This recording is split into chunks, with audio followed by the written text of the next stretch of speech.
Good evening, I'm Maddie Kurth. Thanks for joining us. Tonight, there are many unanswered questions as Jefferson Parish deputies investigate the death of an elderly woman who was crushed under her own car in a Metairie parking lot just before 10 o'clock Saturday morning.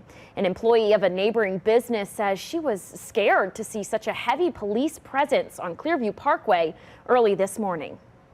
I was shocked, but I wasn't, because I already seen, the police and stuff was here, and then more came. Word quickly spread that an elderly woman died at a hospital shortly after she was pinned underneath her car at this corner of Clearview Parkway and Napoleon Avenue in Metairie. I got here at like 10 o'clock on the dot. Kaylin Burnett had just arrived for her morning work shift at a neighboring business when she noticed several JPSO deputies in the parking lot. Yeah, they said something happened outside, and they asked my manager what had happened, and I was confused.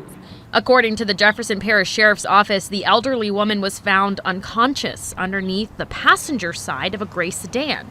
The car's motor was running, and the vehicle's reverse lights were still on when deputies arrived. One worker who tried to help first responders said they first thought a cat was meowing, trapped in the car, and they needed to get it out before it died from the heat.